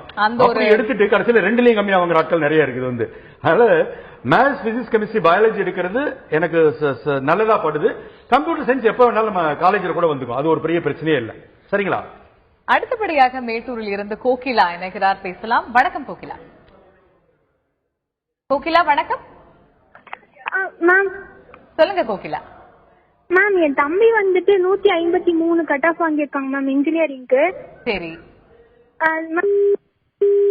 153. பட் அவர் உங்களுடைய இது தெரியாது, கேட்டகரி என்ன தெரியாது. இப்ப இவங்க இன்ஜினியரிங் போகணும் என்ன கேட்க போறாங்கன்னு தெரியும். ஆமா இன்ஜினியரிங் போகணும்னு நினைக்கிறாங்கன்னு உங்களுக்கான இல்ல கல்லூரி அப்படிங்கறது நீங்க எப்பவுமே நான் என்ன சொல்ல வரேன்னா, எனக்கு இந்த மதிப்பெண் குறைய நான் இன்ஜினியரிங்கை டிஸ்கரேஜ் பண்ணுவேன். இன்னைக்கு வந்து என்னன்னு கேட்டீங்கன்னா, தமிழ்நாட்டுல மிக சுலபமான ஒரு விஷயம் ஒரு இன்ஜினியரிங் சீட் வாங்குறது. தமிழ்நாட்டுல மிக கஷ்டமான ஒரு விஷயம் அந்த இன்ஜினியரிங் முடிக்கிறது. ஏன்னா யாரெல்லாம் வந்து உங்களுக்கு இன்ஜினியரிங் போறாங்கன்னு பாத்தீங்கன்னா, குவான்டிடேட்டிவ் மேத்தமெட்டிக்ஸ்ல யாரெல்லாம் சிங்கம், புலி, சிறுத்தை இவங்க எல்லாம் கிளம்பி இன்ஜினியரிங் போறாங்க. அந்த ஃபர்ஸ்ட் செமஸ்டர்ல ஒரே ஒரு அரியர்ஸ் என்னன்னு பார்த்தா மேத்தமெட்டிக்ஸ். இது ஒரு புரியாத ஒரு புதிராவே ரொம்ப நாள் ஓடிட்டு இருக்கு. அப்ப எனக்கு எது பிடிக்கும்ங்கிறத பார்க்கணும், அதை தாண்டி எனக்கு எது வருங்கிறத பிடிக்க பார்க்கணும். எனக்கு மேத்தமெட்டிக்ஸ் வரலையா, இப்ப இன்னைக்கு வந்து 150 140 சொல்லிட்டு வராங்க. 120 கட்டாவது கூட இன்ஜினியரிங் சீட் கிடைக்கும். பட் நாளைக்கு நீ முடிக்கணும் இல்ல, இன்ஜினியரிங்ல சேர்ந்துட்டு ஒரு 12 அரியர்ஸ் வச்சுக்கிட்டு யாருக்கு எந்த பிரயோஜனமும் கிடையாது. அதனால ஒரு லெவலுக்கு கீழே மார்க் குறைய எனக்கு வேண்டாம், நம்ம மத்தது பார்ப்போங்கிற முடிவு எடுக்கிறதா சரி. என்ன நம்மளுக்கு வருமோ அதை ப்ரோசீட் பண்றது நல்ல விஷயம். அதான் சரியா இருக்கும். அடுத்தபடியாக சேலத்திலிருந்து திவ்யா இணைக்கிறார், பேசலாம். வணக்கம் Divya. Good evening ma'am. Good evening Divya, சொல்லுங்க. மேம் பிஎஸ்சி கெமிஸ்ட்ரி முடிச்சிருக்கேன். ஓகே. என்னோட டவுட் என்னன்னா, எனக்கு வந்து நான் 88% வச்சிருக்கேன். ஓகே. இது இல்லாம எனக்கு வந்து கேம்பஸ் இன்டர்வியூல ஐடில ஒரு ஜாப் வந்து ஆஃபர் பண்ணி கிடைச்சிருக்கு. ஓகே. இப்போ நான் பிஹெச்டி அந்த லெவல்ல போலாமா இல்ல ஐடில என்னால ப்ரமோட் ஆகி போக முடியுமா அப்படின்னு ஒரு டவுட் இருக்கு மேம். நிச்சயமா தெரிஞ்சுக்கலாம் திவ்யா. நிறைய ஸ்டூடெண்ட்ஸ் பாஸ் அவுட் ஆகிட்டு பிளேஸ் ஆயிருக்க ஸ்டூடெண்ட்ஸ்க்கு இருக்கிற டவுட் இது. அதாவது இவங்க பிஎஸ்சி கெமிஸ்ட்ரி படிச்சுட்டு ஐடில ஆஃபர் வந்திருக்கு, அந்த ஜாப் எடுத்துக்கலாமா இல்ல இதுல ஹையர் ஸ்டடிஸ் போலாமாங்கிறது. இது வந்துமா நான் ஃபர்ஸ்ட் ரெக்குயர்மெண்ட் என்னன்னா உங்க குடும்ப பொருளாதார சூழல். சப்போஸ் உங்களுக்கு வந்து நீங்க இன்னைக்கு வேலைக்கு போய் சம்பாதிக்க வேண்டிய சூழல்னு இருந்ததுன்னா கண்ணை மூடிட்டு இந்த வேலையை ஒத்துக்குங்க. இதுதான் என்னோட ரெக்கமெண்டேஷன். இல்ல பொருளாதார சூழல் எனக்கு ஒன்றும் தடை இல்லை, நான் படிக்கலாம் அப்படின்னு நினைச்சீங்கன்னாக்க கண்டிப்பாக எம்எஸ்சி கெமிஸ்ட்ரியும் அதுல ரிசர்ச், அதுல எம்ஃபில், பிஹெச்டி, டீச்சிங் ஜாப் அப்படிங்கறதோ அந்த மாதிரி ரிசர்ச் R&D அந்த மாதிரி போறதுக்கு. ஏன்னா கெமிஸ்ட்ரியில ரிசர்ச்சுக்கு இன்னும் ஸ்கோப் அதிகமாகவே இருக்கு வந்து. அதனால இந்த என்னோட பொறுத்தவரைக்கும் ப்ரொமோஷன் அதுலயும் வரும். நீங்க ஐடி கம்பெனில நல்லா வேலை செஞ்சீங்கன்னா அதுல உங்களுக்கு ப்ரொமோஷன் கிடைக்கும். அதுக்கு பிறகு நீங்க ஹையர் ஸ்டடிஸ் போலாம், இதெல்லாம் இருக்கு. பட் நீங்க டிசைட் பண்ண வேண்டியது இன்னைக்கு வேலைக்கு போக வேண்டிய பொருளாதார சூழல் இருந்தா வேலைக்கு மீறிட்டா போயிடுங்க. இல்ல அது ஒரு தடை இல்லைன்னா தயவு செய்து ஹையர் ஸ்டடிஸ் படிங்க. அடுத்தபடியாக வேலூரில் இருந்து தினகரன் இணைக்கிறார், பேசலாம். வணக்கம் தினகரன். அதான் மேடம், நான் பி மெக்கட்ரானிக்ஸ். தினகரன், உங்களுடைய டிவி வால்யூம் கம்மி பண்ணுங்க, அப்பதான் நீங்க பேசுறது தெளிவா கேட்கும். Madam B mechatronics Salem Kaveri இன்ஜினியரிங்ல இருந்து எடுத்திருக்கோம் மேடம். சரி. ஆனா அதுல இருந்து கவுன்சிலிங் எஸ்சி கம்யூனிட்டிக்கு தேவையில்லைன்னு சொல்றாங்க, அது புரிஞ்சு நீங்க சொல்ல முடியுமா? ஓகே. எந்த காலேஜ், எந்த மாவட்டத்துல இருந்தீங்க? சேலம்ல இருந்து எந்த இன்ஜினியரிங் காலேஜ்? காலேஜ் வந்து சேலத்துல காவேரி இன்ஜினியரிங் காலேஜ். சரி, அவங்க என்ன சொன்னாங்க? எஸ்சின்ற கம்யூனிட்டிக்காக நீங்க கவுன்சிலிங் போட தேவையில்ல அப்படின்ற மாதிரி சொல்றாங்க. ஓகே, தெரிஞ்சுக்கலாம். அதாவது ஓகே, நம்ம வந்து எந்த ஒரு குறிப்பிட்ட தனியார் கல்லூரி சார்ந்தோ நம்ம எந்த கருத்து நான் சொல்ல மாட்டேன். பட் உங்களை பொறுத்தவரை என்னன்னு கேட்டீங்கன்னாக்கா கவுன்சிலிங்கிறது ஒவ்வொரு கல்லூரியும் இப்ப வந்து அந்த கல்லூரியோட மைனாரிட்டி இன்ஸ்டிடியூஷனா இருந்தா இவ்வளவு சீட்ஸ், நான் மைனாரிட்டி தான் இவ்வளவு சீட்ஸ்ங்கிறத சரண்டர் பண்றாங்க. இப்ப இந்த கவுன்சிலிங்கிறது முழுக்க முழுக்க தனியார் கல்லூரிகள்ல இருக்கிற அரசு ஒதுக்கீட்டு இடங்களுக்கு தான் இந்த கவுன்சிலிங் நடக்குது. இதை தவிர இருக்க பேலன்ஸ் சீட்ஸ் வந்து அவங்க மேனேஜ்மெண்ட் கோட்டா மூலமாக ஃபில்அப் பண்ணிக்க முடியும். இப்போ ஒரு மாணவர், குறிப்பிட்ட மாணவர் தன்னுடைய மதிப்பெண் ஓரளவு குறைவா இருக்கு, கவுன்சிலிங்ல போனா இந்த கல்லூரி எனக்கு அவர் வந்து எப்படி பார்த்துக்க முடியும்னாக்க போன வருஷம் அந்த கல்லூரியில எந்த மதிப்பெண்ணுக்கு கிடைச்சிருக்கிறது இப்ப சைட்ல அவைலபிளா இருக்கு. இப்ப அண்ணா யூனிவர்சிட்டி சைட் உள்ள போனார்னா இவர் குறிப்பிட்ட கல்லூரியில போன வருஷம் எந்த மதிப்பெண் கிடைச்சது, எந்த கம்யூனிட்டி பிரிவுக்கு எந்த பிரான்ச் எந்த மார்க் வரைக்கும் லோயஸ்ட் கிடைச்சிருக்குன்னு பாத்துக்கலாம். அதே தான் இந்த வருஷம் நான் சொல்ல மாட்டேன், பட் அது ஒரு ரெஃபரன்ஸ் பாயிண்ட். இதை பார்த்துக்கிட்டு அந்த கல்லூரியில இவருக்கு கவுன்சிலிங் கிடைக்காது அப்படின்னு முடிவு பண்ணாருன்னா இவங்க ஒன்னும் பெரிய டொனேஷன் கேட்கல, ஓரளவுக்கு அதே ஃபீஸ் தான் கேட்கறாங்கன்னா நேரடியா போய் மேனேஜ்மெண்ட் கோட்டாவில் சேர்ந்துக்கலாம். இல்ல இதுலயே கிடைக்கும்ங்கிற நம்பிக்கை இருந்தாருன்னா அவர் கவுன்சிலிங்க்கு வெயிட் கவர்மெண்ட் கோட்டா மூலமா. இதுதான் வித்தியாசம், வேற ஒண்ணு இல்லை. கன்னியாகுமரியில் இருந்து அப்துல் சலாம் இணைகிறார், பேசலாம். வணக்கம் அப்துல். வணக்கம்ங்க. வணக்கம். நான் கேட்கக்கூடிய கேள்வி வந்து உங்களுக்கு சம்பந்தம் இல்லாதது, இருந்தாலும் தந்தி டிவி மூலமா நிறைய பசங்களுக்கு பெனிஃபிட் கிடைக்கும், அதனால கேக்குறேன். சொல்லுங்க. இந்த வருஷம் வந்து சிபிஎஸ்இ எக்ஸாம்ஸ் எழுதுறவங்களுக்கு மேத்தமெட்டிக்ஸ் கொஸ்டின் பேப்பர் ரொம்ப டஃபா இருக்கு. அது வந்து எல்லா நியூஸ் பேப்பர்லயும் வந்துருச்சு, ஈவன் பார்லிமெண்டரியில கூட கொஸ்டின்ஸ் கேட்டாங்க. ஓகே. அப்ப சிபிஎஸ்இல இருந்து அதுக்கு ஒரு அசூரன்ஸ் கொடுத்தாங்க, அவங்க வெப்சைட்லயே வந்துருச்சு. Proper remedial message will be taken சொல்லிட்டு சிபிஎஸ்இ ஒரு அசூரன்ஸ் கொடுத்தாங்க. பட் ரிசல்ட் வந்ததுக்கு அப்புறம் என்னன்னா அவங்க எந்த ஒரு ரெமடியல் ஆக்ஷன்ஸ் எடுக்கலன்னு தெரிய வருது. ஏன்னா ஆவரேஜ் மார்க் 50 to 60 குறைஞ்சிருச்சு மேத்தமெட்டிக்ஸ் மார்க். பிசிக்ஸ் கெமிஸ்ட்ரியில வந்து எபவ் 80 எடுத்தவங்க, 80% எபவ் எடுத்தவங்களுக்கு கூட மேத்தமெட்டிக்ஸ்ல 40 to 50 அந்த ரேஞ்சில தான் மார்க் வந்துருச்சு. இதனால என்ன ஆயிடுச்சுன்னா அண்ணா யூனிவர்சிட்டி, எஸ்பெஷலி தமிழ்நாட்டுல அண்ணா யூனிவர்சிட்டியில அப்ளை பண்றவங்க, இன்ஜினியரிங் அப்ளை பண்றவங்க கட் ஆஃப் வந்து எஸ்பெஷலி சிபிஎஸ்இ ஸ்டூடெண்ட்ஸ் உடைய கட் ஆஃப் வந்து ரொம்ப கம்மியாயிடுச்சு. மேத்ஸ் வந்து ஒரு இம்பார்ட்டன்ட் சப்ஜெக்ட், அது உங்களுக்கு தெரியும், 100 எடுக்கிறாங்க. இதனால தந்தி டிவி மூலமா அட்லீஸ்ட் இந்த சிபிஎஸ்இ ஸ்டூடெண்ட்ஸுக்கு ஏதாவது பெனிஃபிட் கிடைச்சுன்னா அது நல்லா இருக்கும். நீங்க அண்ணா யூனிவர்சிட்டிக்கு ஏன்னா சிபிஎஸ்இயோ அல்லது வேற எந்த சென்ட்ரல் கவர்மெண்ட் ஆர்கனைசேஷன்ஸோ, கேந்திர வித்யாலயா சங்கடனோ அதுக்கு ஒரு எஃபர்ட் எடுக்கல. உங்க டிவி மூலமா ஏதாவது எஃபர்ட் எடுத்தீங்கன்னா நிச்சயமா சிபிஎஸ்இ ஸ்டூடெண்ட்ஸுக்கு கொஞ்சம் பெனிஃபிட் ஆகும். நிச்சயமா உங்களுடைய கருத்தில் கொள்ளப்படும் சார். அதாவது இது வந்து தொடர்ந்து இருந்துகிட்டு வர்ற விஷயம். என்னன்னு கேட்டீங்கன்னா யாரும் யாரையும் போய் எந்த போர்டும் எடுக்க சொல்லி கம்பல் பண்றது இல்லை. இவங்களா போய் ஃபர்ஸ்ட் ஒன்னு எடுத்துருவாங்க. அப்புறம் இவங்க மார்க் கம்மியா வரும்போது இந்த போர்டு வசதி, இந்த போர்டு மட்டும், அதுல மார்க் அள்ளி போட்டுருவாங்க, இவங்க போட மாட்டாங்கன்னு இவங்களா ஒரு கருத்து சொல்லிடுறாங்க. ஒண்ணு. இன்னொன்னு, ஒரே ஒரு விஷயம் தான் நான் எப்பவுமே சொல்லுவேன், எந்த போர்டு ஒரு டஃப்னு சொன்னாலும் இட்ஸ் கம்பேரிட்டிவ். இது எல்லாருக்கும் அது. இப்ப ஒருத்தருக்கு மட்டும் அந்த தனியாக கொஸ்டின் பேப்பர் இல்ல, 1,00,000 பேர் எழுதுனாங்கன்னா 1,00,000 பேர் டஃப்னா அந்த 1,00,000 பேர் அந்த மார்க்ஸ் தானே வாங்க போறாங்க. இது கம்பேரிட்டிவ் தானே, அது ஒன்றும் பயப்பட வேண்டியது இல்ல. இன்னொன்னு, இந்த அனானிசிட்டி சார்ந்த அவர் சொன்ன விஷயம் என்னன்னு கேட்டீங்கன்னாக்க, அனானிசிட்டியில சிபிஎஸ்இ பொறுத்தவரையிலும் நார்மலைசேஷன் ஆஃப் மார்க்ஸ் ஒன்னு இருக்கு. எப்படின்னா அந்த நார்மலைசேஷன் எப்படின்னா நிறைய பேருக்கு இது தெரியாது. நார்மலைசேஷன் ஒரு முக்கியமான விஷயம்னா நம்ம அதை டீடைலா பேசணும். ஒரு நேயர் இருக்கிறார். அடுத்தபடியாக மதுரையிலிருந்து சிந்து இணைகிறார், அவரிடம் பேசலாம். வணக்கம் சிந்து, உங்களுடைய கேள்வி. சிந்து வணக்கம், உங்களுடைய கேள்வி என்ன சொல்லுங்க. என்னுடைய engineering cut of 188 FC. Okay, 188. உங்களோட கேட்டகரி சிந்து? எஃப்சி. ஓகே. ஏதாவது பிரைவேட் காலேஜஸ் நல்ல காலேஜஸ் இருக்குமா இல்ல கவர்மெண்ட்லயே கிடைக்குமான்னு கேட்கணுங்க. நிச்சயமா தெரிஞ்சுக்கலாம். அதாவது இவர் கேட்கும் போது நேரத்தில் நம்ம இன்னொரு தகவலை சேர்த்து சொல்லிடலாம். இப்ப இந்த அண்ணா பல்கலைக்கழக பொறுத்தவரை 571 கல்லூரிகள் இருக்குன்னு சொன்னேன். அதுல முதல்ல வந்து college of engineering Guindy, AC tech, MIT, இது மூணும் சென்னையில் இருக்கிற நேரடி அண்ணா பல்கலைக்கழக கல்லூரிகள். இதற்கு பிறகு அண்ணா பல்கலைக்கழக உறுப்பு கல்லூரிகள் அப்படின்னு சொல்லிட்டு கிட்டத்தட்ட இன்னொரு 10 இடங்கள்ல இது தமிழகம் முழுக்க இருக்கு. கிட்டத்தட்ட பாத்தீங்கன்னா விழுப்புரம், திண்டிவனம், பண்ருட்டி, திருக்கோளைன்னு இருக்கு. இதற்கு அடுத்த நிலையில இன்னொரு 13 இடங்கள்ல அரசு கல்லூரிகள் இருக்கு. அண்ணா பல்கலைக்கழக government college of engineering Salem, government college of engineering Bargur அப்படின்னு. அப்ப இதுல மட்டுமே 27 கல்லூரிகள் இருக்கு. இந்த 27 கல்லூரிகள்ல இவர் எஃப்சியா இருந்தாலும் இவர் சொல்ற 188 மார்க்குகள்லாம் இந்த கல்லூரிகள் கிடைக்கும். ஏன்னா அரசு கல்லூரியில வருடத்துக்கே 15,000 ரூபாய் தான் கட்டணமே. அப்ப நிறைய பேருக்கு இது தெரியறது இல்ல. சோ இவங்க விரும்பினாங்கன்னா இந்த அரசு கல்லூரிகளிலேயே இவர் மதிப்பெண்ணுக்கு கண்டிப்பா கிடைக்கும். நிச்சயமா. நீங்க நார்மலைசேஷன் பத்தி சொன்னீங்க. அடுத்த நேயர் இணைப்பில் இருக்கிறார், பேசலாம். சரசுமணி கோபிச்செட்டிப்பாளையத்திலிருந்து இணைகிறார், பேசலாம். வணக்கம். வணக்கம் மேடம்.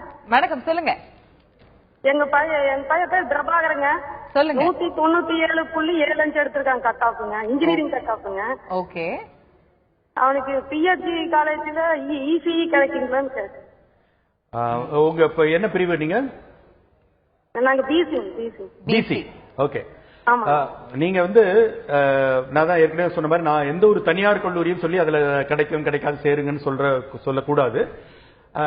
உங்களுடைய மதிப்பெண்ணுக்கு முடிஞ்ச வரைக்கும் பாத்தீங்கன்னா அண்ணா யூனிவர்சிட்டியோட நேரடி உறுப்பு கல்லூரிகள்லயே இந்த college of engineering Guindy, AC Tech, எம்ஐடிக்குள்ளேயே இவங்களுக்கு கிடைக்கிறதுக்கு வாய்ப்புகள் இருக்கு. அதனால இதை தாண்டி அவங்க யோசிக்கவே வேண்டியதில்லை. அந்த நார்மலைசேஷன் பத்தி சொல்லுங்க. நார்மலைசேஷன் என்ன அப்படின்னு கேட்டீங்கன்னாக்கா, இப்ப இந்த மேத்ஸ், பிசிக்ஸ், கெமிஸ்ட்ரி 3 எடுத்து நம்ம engineering cut of work out பண்றோம். இது மாதிரி பண்ணும்போது சிபிஎஸ்இல ஒரு மேத்தமெட்டிக்ஸ், பிசிக்ஸ், கெமிஸ்ட்ரி இந்த 3ல ஏதாவது ஒரு சப்ஜெக்ட்லயோ 3லயுமோ யாருமே 100 வாங்கலைன்னு வச்சுங்க, அப்பதான் நார்மலைசேஷன் ஒரு விஷயமே வருது.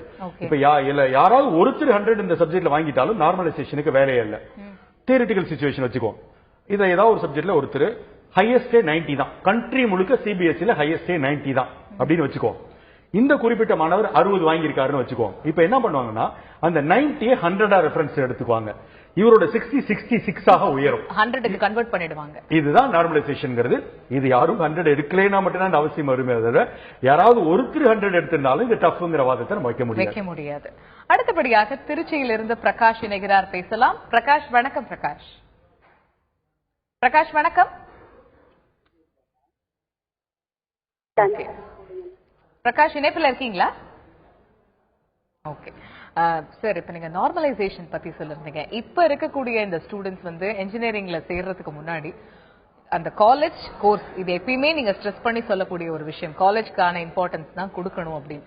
அந்த கவுன்சிலிங்கோட அந்த பெரிய ஸ்கிரீன் கிட்ட போனதுக்கு அப்புறம் ஸ்டூடெண்ட்ஸ்க்கு ஒரு கிடினஸ் வரும், ஏது பண்றது, ஐயோ நம்மளுக்கான அந்த காலேஜ் கிடைக்குமான்னு தெரியல அப்படின்னு. அப்ப வந்து அவங்க என்ன மாதிரி ஒரு ஸ்மார்ட்டான ஒரு ரோல் பிளே பண்ணணும் சார்? எப்படின்னு கேட்டீங்கன்னாக்கா, உங்களுக்கு வந்து இன்னைக்கு இருக்கிற சூழல்ல அண்ணா யூனிவர்சிட்டி வந்து அந்த கவுன்சிலிங் ஸ்டேட்டஸ எவ்ரிடே அப்டேட் பண்றது மட்டும் இல்லாம எவ்ரி பேட்ச் அப்டேட் பண்றாங்க. கொஞ்ச நாளைக்கு முன்னெல்லாம் பாத்தீங்கன்னாக்க முதல் நாள் ஈவினிங் முடியறது வரைக்கும் அப்டேட் பண்ணுவாங்க. இன்னைக்கு என்ன பண்றாங்க, நீங்க 12 மணி பேட்சுக்குள்ள போறீங்கன்னா 10:30 பேட்ச் வரைக்கும் உங்களுக்கு அப்டேஷன் ஸ்கிரீன்ல வந்துருது. அப்ப நீங்க முதல் நாளே உட்காந்து வீட்டுல உட்காந்து 3 சாய்ஸ் நம்ம கையில எடுத்துட்டு போகணும். இந்த காலேஜ் இந்த பிரான்ச்சுக்கு 3 சாய்ஸ் எடுத்துட்டு போகணும். இந்த 3 சாய்ஸ நீங்க உள்ள இந்த கவுன்சிலிங் ஹாலுக்கு உள்ள போற வரைக்கும் பாத்துக்கிறதுக்கு அங்க பிகர் ஸ்கிரீன்ல அங்கேயே வசதி பண்ணிடுறாங்க. அப்ப அதுலயும் அப்டேட் பண்ணிட்டு போகும்போது உள்ள போய் டிசப்பாயின்மெண்ட் வராது. பிளான் பண்ணிட்டே நம்ம போவோம். உங்களோட கூட ஒருத்தரை கூட்டு போறதுக்கு அனுமதி உண்டு. அந்த ஆளை தெளிவான ஆளை கூட்டு போங்க. அது ஒண்ணுதான் முக்கியம். ரொம்ப முக்கியமான ஒரு விஷயம். வாழ்க்கையை டிசைட் பண்றதுக்கு கூட கூட்டிட்டு போறதுனால. அடுத்தபடியாக சேலத்திலிருந்து காந்தாமணி இணைகிறார், பேசலாம். வணக்கம், உங்களோட கேள்வி என்ன சொல்லுங்க. மேடம், நாங்க சொல்லுங்க. வந்து 12th போறாங்க இந்த வருஷம். 12th போறாங்க. சரி. அவன் வந்து இந்த ரோபோட்டிக்கல் இன்ஜினியரிங் படிக்கணும்னு சொல்றான். சரி. அந்த மாதிரி படிப்பு இருக்குதா, அது எங்க இருக்குது அப்படின்னு தெரிஞ்சுக்கலாம். ஓகேப்பா, ரொம்ப அட்வான்ஸாவே கேட்டாங்க. ஒரு இயருக்கு முன்னாடியே கேட்டாங்க. பரவாயில்ல. இந்த ரோபோட்டிக்ஸ்ங்கிறது இன்னைக்கு வந்து நம்ம ஊர்ல வந்து ஆராய்ச்சி சார்ந்த துறையாக தான் இருக்கு. அதாவது ஒரு சில தனியார் பல்கலைக்கழகங்கள்ல வந்து அது ஒரு யூஜி கோர்சஸா இருக்கே தவிர, மற்றபடி இன்னைக்கும் இது உயர்கல்வியாகவும் ஆராய்ச்சியாகவும் தான் இருக்கு. சோ அந்த மாதிரி பார்க்கும்போது நம்ம ஒரு மெக்கானிக்கலோ ஒரு இசியோ எடுத்துட்டும் உயர்கல்வியில போக முடியும். நான் ஏற்கனவே சொன்ன மாதிரி மெக்கட்ரானிக்ஸ் மாதிரியான ஒரு ஸ்பெஷலைஸ் துறையை எடுத்துக்கிட்டும் பிஜில வந்து நம்ம ரோபோட்டிக்ஸ் போலாம். அதான் அவர்களுக்கான பதில். நிச்சயமா சார். இன்னைக்கு இன்ஜினியரிங் கவுன்சிலிங்லேயே தெரியாத நிறைய விஷயங்கள், சே ஃபார் எக்ஸாம்பிள் இந்த ரேண்டம் நம்பர் பத்தி சொல்லிருந்தீங்க, ரேங்கிங் எப்படி போடுவாங்கன்னு சொல்லிருந்தீங்க, இப்ப கடைசியா அந்த நார்மலைசேஷன் பத்தி சொல்லிருந்தீங்க. தெரியாத நிறைய விஷயம் எனக்கு சொல்லிருந்தீங்க. இந்த வருஷம் அப்பியர் ஆகக்கூடிய ஸ்டூடெண்ட்ஸ்க்கு, இன்ஜினியரிங் கவுன்சிலிங்க்கு அப்பியர் ஆகிற ஸ்டூடெண்ட்ஸ்க்கும் பேரண்ட்ஸ்க்கும் நிறைய ஆலோசனைகள் ரொம்பவே உபயோகமா இருந்திருக்கும். நன்றி. நன்றி. இத்துடன் இன்றைய வெற்றி படிக்கட்டு நிகழ்ச்சி நிறைவு பெறுகிறது. தொடர்ந்து இணைந்திருங்கள் தந்தி தொலைக்காட்சியுடன்.